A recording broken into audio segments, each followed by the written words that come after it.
ایک دفعہ کا ذکر ہے، ایک بدقسمت آدمی سمندر میں کشتی ٹوٹ جانے کے باعث ایک جزیرے پر جا پھنسا۔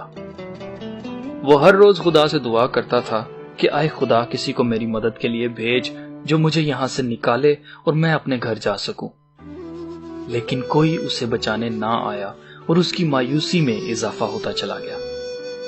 کئی مہینے گزر گئے مگر کوئی اس کی مدد کو نہ آیا، تو اس آدمی نے خود سے وہاں رہنا سیکھ لیا۔ اس عرصے میں اس نے کئی چیزیں جو اسے اس جزیرے میں ملی انہیں اپنی جھونپڑی میں جمع کر لیا جو اس نے خود بنائی تھی۔ ان چیزوں میں کھانے پینے کی چیزیں اور کئی نایاب اور قیمتی چیزیں تھیں۔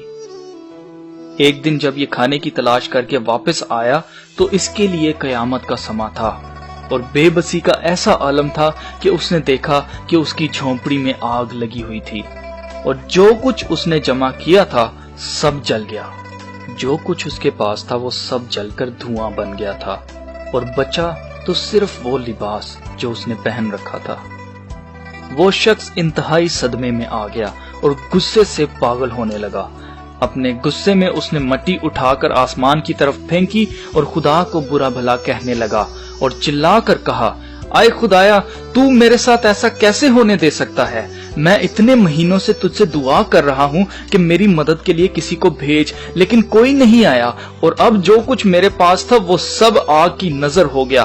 تو میرے ساتھ ایسا کیسے ہونے دے سکتا ہے؟ تو نے ایسا کیوں ہونے دیا ہے خدایا؟ کچھ دیر بعد وہ شخص سر پر ہاتھ رکھے بیٹھا زور زور سے رونے لگا، اور روتے روتے اس نے دیکھا ایک بڑا جہاز اس جزیرے کی طرف بڑھ رہا ہے۔ اس جہاز نے اسے بچا لیا، اور جب وہ آبادی کی طرف جا رہے تھے تو اس آدمی نے جہاز کے کیپٹن سے پوچھا، تم نے مجھے کیسے ڈھونڈا؟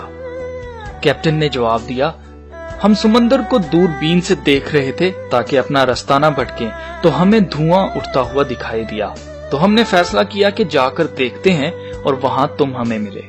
زندگی میں ایسے چیلنجز، پرابلمز یا تباہی ضرور آ سکتی ہے جو آپ کو توڑ کر رکھ دے، لیکن یاد رہے اگر شیطان ہمیں برا وقت دکھانے کے لیے توڑ سکتا ہے تو خدا اسی برے وقت میں ہمیں پھر سے بحال کر سکتا ہے۔ اس لیے برے وقت میں گھبرا نہ جانا اور نہ ہی خدا کو برا بھلا کہنا، کیونکہ جس وقت تم خدا کو برا بھلا کہنے میں بیزی ہوگے اس وقت خدا تمہیں بچانے میں بیزی ہوگا۔ آپ کی تباہی کسی برکت کا آغاز بھی ہو سکتی ہے، کیونکہ خدا برائی میں اچھائی کو پیدا کرنا جانتا ہے۔